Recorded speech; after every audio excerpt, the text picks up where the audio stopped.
Hello friends and students, मैं हूं सौरभ राठौड़ और आप देख रहे हैं मेरा YouTube channel Saurabh Rathore. Channel को सब्सक्राइब करें, वीडियो पसंद आए तो लाइक शेयर और कमेंट ज़रूर करें। तो चलिए स्टार्ट करते हैं हमारा chapter number 1, crop production and management, lecture part 3।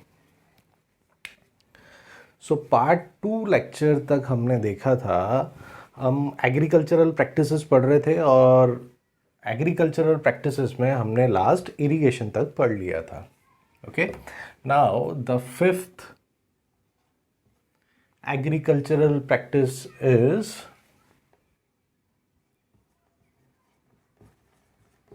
protection from weeds. Okay, so now what are these weeds? Weeds are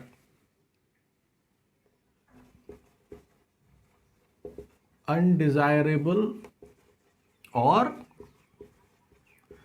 unwanted plants. Undesirable जिसकी हमें डिज़ायर नहीं है, अनवांटेड जो नहीं चाहिए हमें, फार्मर को भी नहीं चाहिए बट अपने आप ग्रो हो जाते हैं, तो इनको रिमूव करना बहुत ज़रूरी है।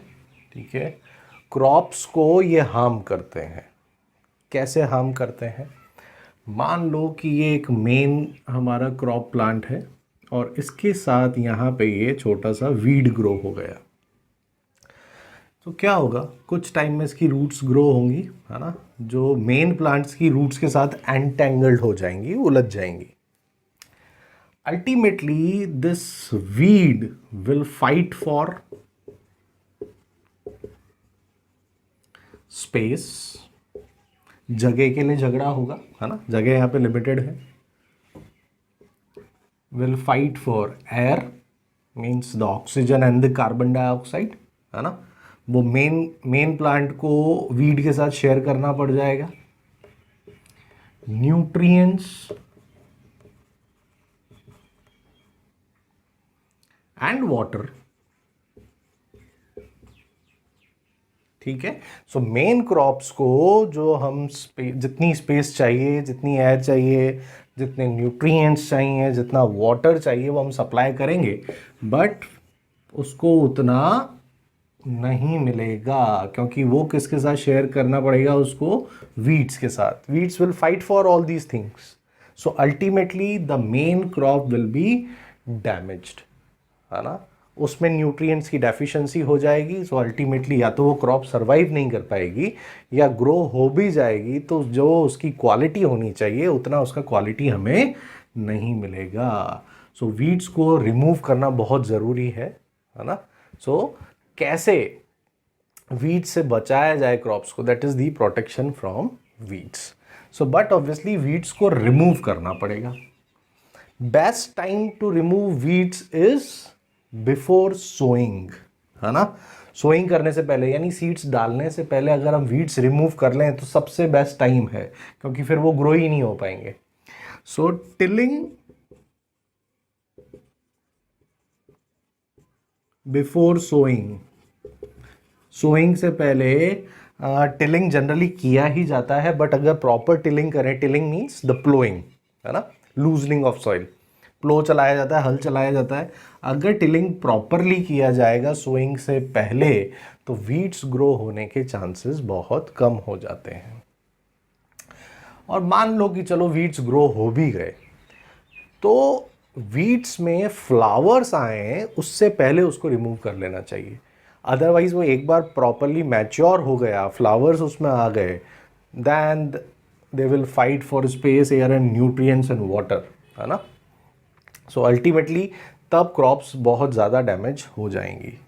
सो उनमें फ्लावर्स आए, वो मैच्योर हों, उससे पहले उनको हटा लेना चाहिए। तो एक तरीका ये हो गया टिलिंग बिफोर सोइंग, है ना, प्रॉपरली टिलिंग करो सोइंग से पहले तो वीड्स रिमूव हो जाएंगे। सेकंड है manual removal.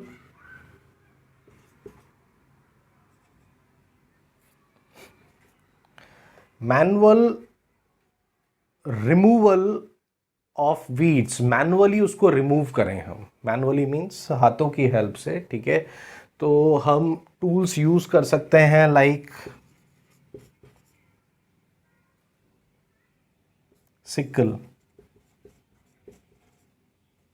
Which is also known as khurpi in Hindi, है ना।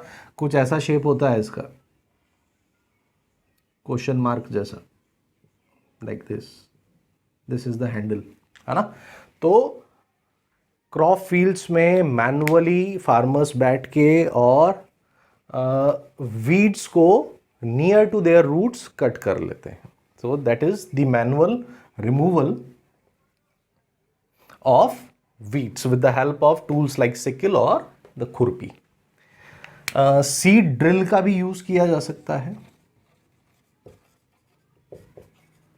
सीड ड्रिल्स, अगर थोड़ा बड़ा फार्मर है, वेल इक्विप्ड फार्मर है, तो वो ट्रैक्टर के पीछे सीड ड्रिल्स लगा के और उससे भी वीड्स को रिमूव कर सकता है, ठीक है।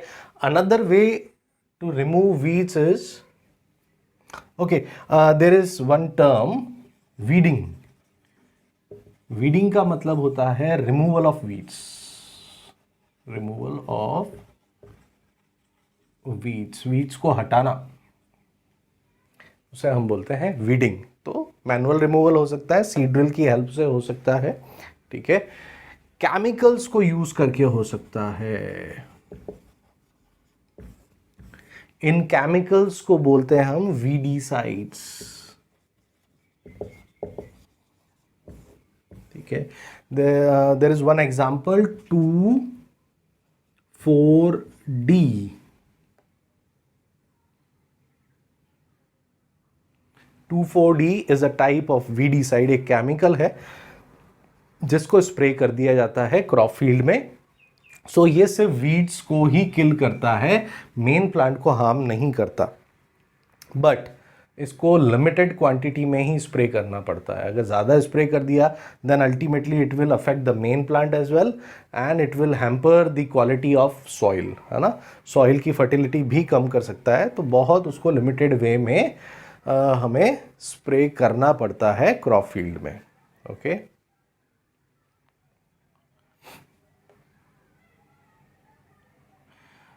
इसका फुल फॉर्म है dichlorophenoxy acetic acid. Dichlorophenoxy acetic acid, okay. Actually हमारी एनसीईआरटी की टेक्स्ट बुक में सिर्फ 2,4-D दिया है, इसका फुल फॉर्म नहीं दिया है, सो रिक्वायरमेंट नहीं है, but just for your knowledge you should know the full form. It is an organic compound named 2,4-D. The full form is 2,4-dichlorophenoxyacetic acid. Okay. So ये सारे methods हो गए weeds को remove करने के लिए, protection from weeds, and it is very important because weeds can damage the main crop and also can affect the fertility of the soil.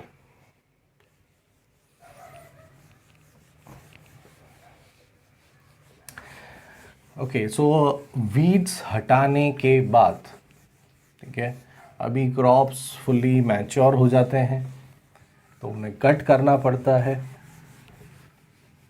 So our next agricultural practice is harvesting. What is harvesting? Cutting of mature crops. तो crops एक बार mature हो गई, fully grown हो गई, तो अब क्या करना है भाई, उनको काटना पड़ेगा ना, उनसे ग्रेन्स निकालने के लिए, ठीक है। So cutting of mature crops is known as harvesting.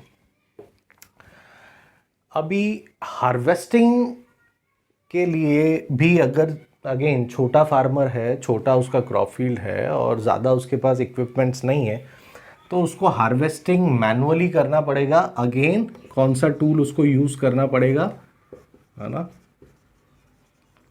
Manual harvesting के लिए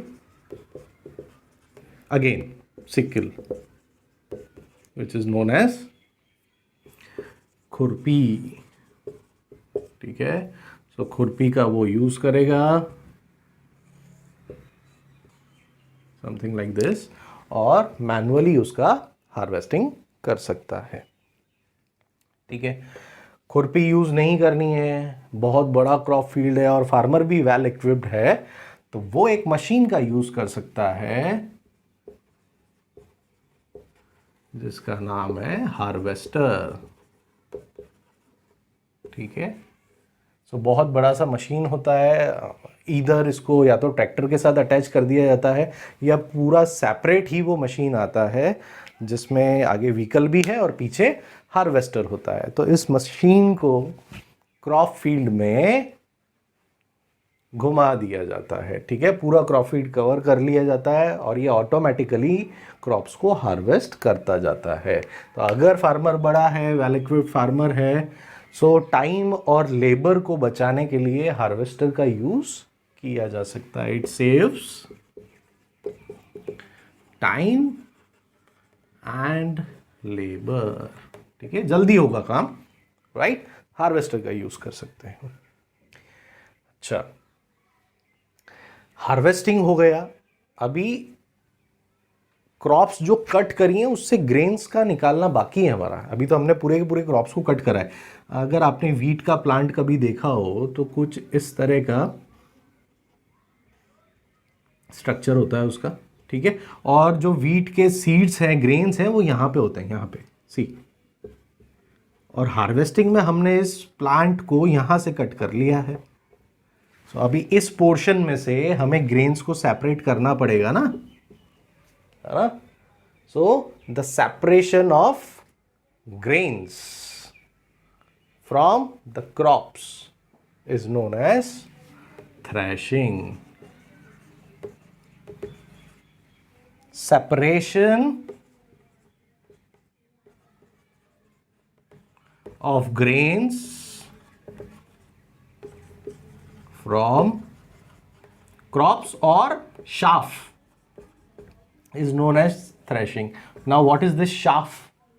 है ना, chaff is the covering over the grain. गेहूं का दाना इसमें से जब निकलता है ना तो उसके ऊपर एक कवरिंग होती है, उस कवरिंग को हटाना पड़ता है, उसे हम chaff बोलते हैं, ठीक है। उसको नहीं खाया जाता है। तो chaff को रिमूव करना, और you can say the removal of grains from the crops is known as threshing, ठीक है। तो अभी थ्रैशिंग कैसे किया जाए? Again, if the farmer is not well equipped, छोटा फार्मर है, तो वो थ्रैशिंग के लिए सिंपली क्या करते हैं, ये जो क्रॉप्स को हार्वेस्ट किया गया है इसको एक बड़े से बैग में डाला जाता है, गनी बैग जिसे हम बोरी बोलते हैं ना, है ना, और थ्रैश किया जाता है, पटका जाता है। थ्रैशिंग का एक्चुअली मीनिंग ही यही है, पटकना, ठीक है। सो उसको बहुत तेजी से थ्रैश किया जाता है। सो ऑटोमेटिकली जो सीड्स हैं, जो ग्रेन्स हैं, वो क्रॉप से रिमूव हो जाते हैं, है ना। थ्रैशिंग करने के बाद अभी उस बैग में ग्रेन्स भी हैं और शाफ भी है। अभी ग्रेन्स में से शाफ को कैसे सेपरेट करें, ठीक है। तो एक टेक्निक यूज होती है जिसका नाम है विनोविंग। ये जूनियर क्लासेस में आप पढ़ चुके हैं। देखो, शाफ्ट जो है वो वेट में हल्का होता है, उसकी डेंसिटी कम होती है, और जो ग्रेन्स हैं वो हैवी होते हैं, उसकी डेंसिटी ज़्यादा होती है। तो क्या किया जाता है, एक ट्रे ली जाती है और उस गनी बैग को खोला जाता है। अभी उसमें से सब कुछ निकाल लिया जाता है बाहर। तो अभी उसमें क्या क्या है, ग्रेन्स भी हैं, ठीक है, और साथ में शाफ्ट भी है। तो इसमें ग्रेन्स के साथ साथ शाफ्ट भी है। अभी क्या करते हैं, इस ट्रे को ऐसे लेके यूं नीचे गिराया जाता है। सब कुछ, ट्रे को नहीं गिराना, ट्रे में जो जो है उसको गिराना है ना। अभी विंड का डायरेक्शन मान लो it is from right to left, ठीक है। तो विंड जब ब्लो होगी तो शाफ्ट का वेट कम है, उसकी डेंसिटी कम है, तो शाफ्ट दूर जाके गिरेगा, है ना। और ग्रेन जो हैवी है, जिनकी डेंसिटी ज़्यादा है, वो एग्जैक्टली ट्रे के नीचे गिरेंगे, है ना। तो मान लो कि ये विंड का डायरेक्शन है, this is the direction of wind, है ना।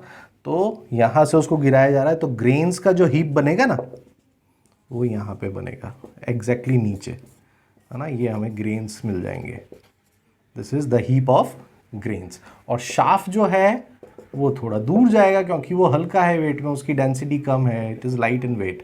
तो यहां पे ये हीप बन जाएगा शाफ्ट का। So this process is known as winnowing. सो ग्रेन को शाफ्ट से सेपरेट कर लिया, ठीक है। अगर अब फार्मर काफ़ी बड़ा फार्मर है, वेल इक्विप्ड है, पैसे की कोई कमी नहीं है उसके पास, तो वो एक काम कर सकता है, हार्वेस्टिंग के साथ साथ थ्रेशिंग भी कर सकता है। ऐसे मशीन्स भी आते हैं जिसमें ये दोनों प्रोसेस एक साथ हो जाते हैं,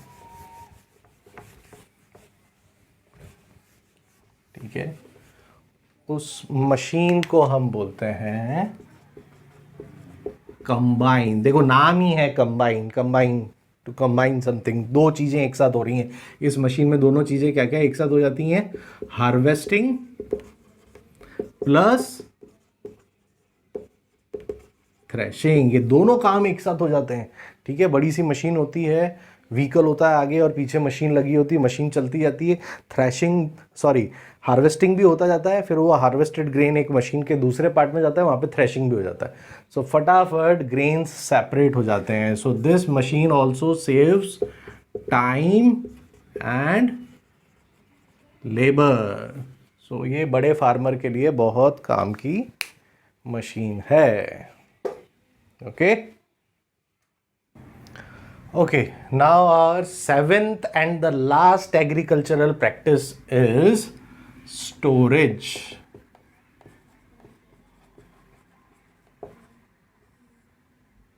ठीक है, हार्वेस्टिंग के बाद थ्रेशिंग करके हमने ग्रेन्स को सेपरेट कर लिया है, बट अभी ज़रूरी नहीं है ना कि फार्मर वेरी नेक्स्ट डे उन ग्रेन्स को सोल्ड आउट कर दे, है ना। सो होलसेल मार्केट में पहुंचाने के लिए उससे पहले हो सकता है कि कुछ दिनों के लिए उन ग्रेन्स को स्टोर करना पड़े, है ना। और हो सकता है होलसेल मार्केट में भी कुछ दिनों के लिए स्टोर करना पड़े। तो ग्रेन्स स्टोरेज के टाइम पे ख़राब ना हो, इसका ध्यान रखना बहुत ज़रूरी है।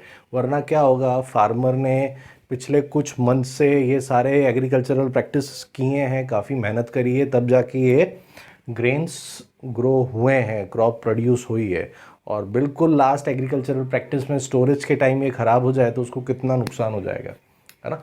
सो स्टोरेज में क्या क्या ध्यान रखना पड़ता है। सबसे पहले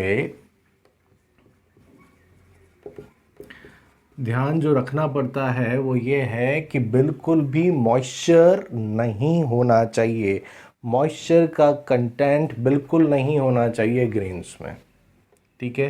क्योंकि जितना ज़्यादा मॉइस्चर होगा उतना ही ज़्यादा उसमें माइक्रोबियल अटैक होने के चांसेस होते हैं, ठीक है। सो मॉइस्चर से बचाना है, इंसेक्ट से बचाना है, they will damage the grains, okay.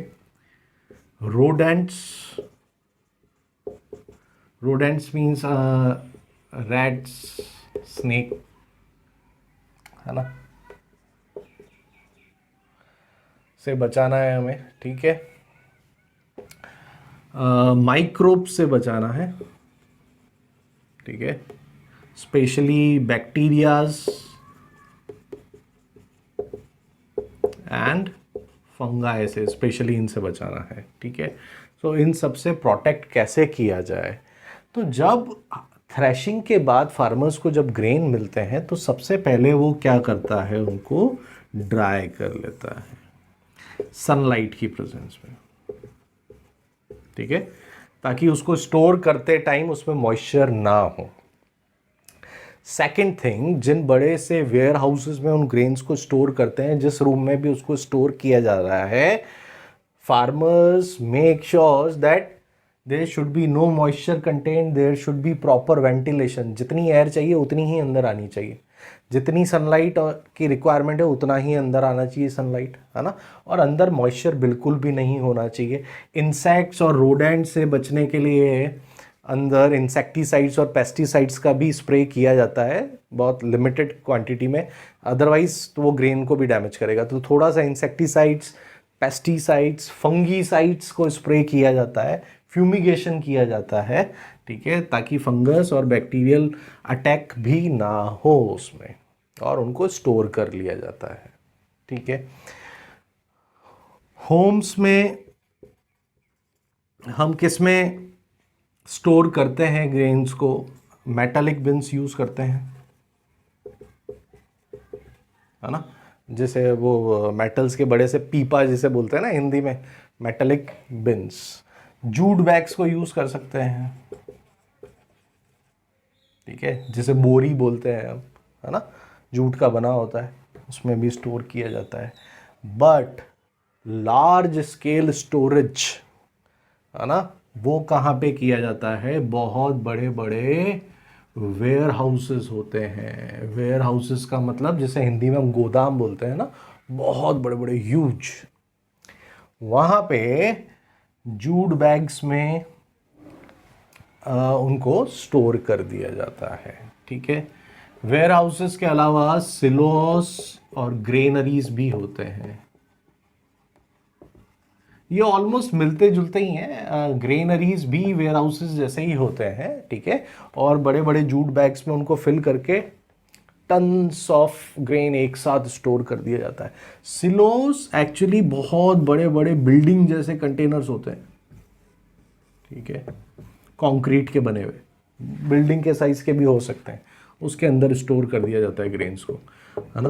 क्योंकि हो सकता है कि यहाँ पे जो ग्रेन्स स्टोर करें हैं इनको पूरे के पूरे स्टेट में डिस्ट्रीब्यूट करना पड़े, पूरे डिस्ट्रिक्ट में डिस्ट्रीब्यूट करना पड़े, नियर बाय स्टेट्स तक भी पहुँचाया जाता है, तो कितना सारा स्टोरेज करना पड़ेगा। ओके, सो सिलोस हो सकते हैं, ग्रेनरीज हो सकते हैं, वेयर हाउस हो सकते हैं, घर में मेटालिक बिन्स और जूट बैग्स में हम उसको स्टोर कर सकते हैं। और ये सारी चीज़ें हैं जिससे हमें ग्रेन्स को बचाना है। देखो अदरवाइज क्या होगा, अगर उसमें माइक्रोबियल अटैक हो गया तो ग्रेन्स की क्वालिटी ख़राब हो जाएगी। माइक्रोब्स जब उस पर अटैक करते हैं ना, तो सेंट्रल पार्ट को ग्रेन्स के वो होलो कर देते हैं, तो उससे क्या होता है, ग्रेन्स का वेट कम हो जाता है, उनकी डेंसिटी कम हो जाती है, तो उनका मार्केट वैल्यू कम हो जाता है। ठीक है, या तो मार्केट में वो बिकेंगे नहीं, बिकेंगे तो बहुत कम प्राइस उसका मिलेगा, उसकी क्वालिटी हैम्पर हो जाती है। तो उनमें माइक्रोबियल अटैक ना हो इसलिए उनको प्रॉपरली स्टोर करना बहुत ज़रूरी है। ठीक है, so this is what storage is, है ना। घर में जब हम स्टोर करते हैं ग्रेन्स को, तब हम उसमें इंसेक्टिसाइड्स या पेस्टिसाइड्स वगैरह यूज़ नहीं करते, है ना। घर में स्टोर करते टाइम हम सिंपली नीम लीव्स, ड्राई नीम की पत्तियां उसमें हम डाल सकते हैं। ठीक है, वो भी जम से बचाता है, इंसेक्ट से बचाता है ग्रेन को। तो जिस मेटालिक बिन में या जूट बैग में हम ग्रेन्स को स्टोर कर रहे हैं उसमें कुछ ड्राई नीम लीव्स को रख सकते हैं। ठीक है, अच्छा अभी देखो, फूड का फूड के लिए हम लोग सिर्फ ग्रेन्स पे या क्रॉप्स पे ही डिपेंडेंट नहीं है। ठीक है, हमें एनिमल प्रोडक्ट्स भी चाहिए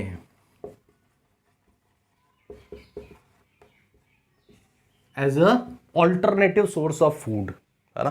फॉर एग्जांपल जैसे कुछ स्टेट्स जो जहाँ पे कोस्टल रीजन बहुत बड़ा है ना, कोस्टल एरिया बहुत ज़्यादा है, तो वहाँ पे हर तरह के ग्रेन्स ग्रो नहीं होते, तो उन लोगों को सी फूड खाना पड़ता है, फिशेस खानी पड़ती हैं। ठीक है, तो ये एक ऑल्टरनेटिव सोर्स हो गया फूड का। ठीक है, अभी हमारी इंडिया की पॉपुलेशन इतनी ज़्यादा है, ठीक है, तो सिर्फ क्रॉप्स के ऊपर हम डिपेंडेंट नहीं रह सकते, हमें ऑल्टरनेटिव सोर्सेज भी चाहिए, है ना। सो एनिमल प्रोडक्ट्स चाहिए हमें। अभी एनिमल प्रोडक्ट्स प्रोड्यूस करने के लिए हमें एनिमल हस्बेंड्री करना पड़ता है।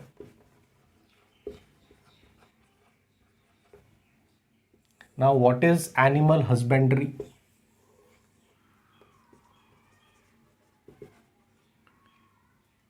Rearing of animals for animal products। ठीक है, रियरिंग का मतलब पालना। ठीक है, तो एनिमल्स को पाला जाता है उनके प्रोडक्ट्स के लिए, तो उसे हम एनिमल हस्बेंड्री बोलते हैं। बट ऑब्वियसली उनका रियरिंग हम कर रहे हैं तो हमें उनके प्रॉपर शेल्टर का ध्यान देना पड़ेगा। ठीक है, उनके फूड का ध्यान देना पड़ेगा। ठीक है, उनका वैक्सीनेशन का ध्यान देना पड़ेगा, ठीक है, उनका क्लीनिंग का ध्यान देना पड़ेगा, ठीक है। So in short, taking care of animals and rearing of animals to get animal products is known as animal husbandry, ठीक है। अभी एनिमल हस्बेंड्री में कैटल फार्मिंग होता है जो कि सबसे ज़्यादा कॉमन है, ठीक है। कैटल फार्मिंग्स में हम वो कैटल्स रखते हैं जिससे हमें यूज़फुल प्रोडक्ट्स मिलते हैं, लाइक काउज, बफलोज, गोट, शीप, ठीक है। तो हमें मिल्क मिल रहा है, मिल्क प्रोडक्ट्स मिल रहे हैं, ठीक है। दिन की शुरुआत ही हमारी चाय से होती है ना, मिल्क प्रोडक्ट, बिना मिल्क के काम नहीं चल सकता हमारा, है ना। सो कैटल फार्मिंग किया जाता है। उसके अलावा poultry farming, poultry farming is rearing of hens for eggs and meat. So chicken meat और एग्स मिलता है, which is a very good source of protein, okay. Other than that, poultry farming, cattle farming, fish farming, fishes के लिए जिससे हमें बहुत अच्छा white meat मिलता है, which is very rich in protein and vitamin as well, है ना। फिश से हमें कॉड लीवर ऑयल भी मिलता है, which is very healthy, rich in vitamin, okay. So this is what animal husbandry is: rearing of animals and taking care of animals to get animal products from them, which can be used as an alternative source of food, okay. Cattle farming, poultry farming, fish farming, ठीक है, all these are the examples, okay. So ये आपका chapter यहाँ पे finish हो जाता है, ठीक है। So आज के लेक्चर में इतना ही। मेरे चैनल को सब्सक्राइब करें, वीडियो पसंद आए तो लाइक, शेयर और कमेंट ज़रूर करें। जय हिंद, जय भारत, नमस्कार।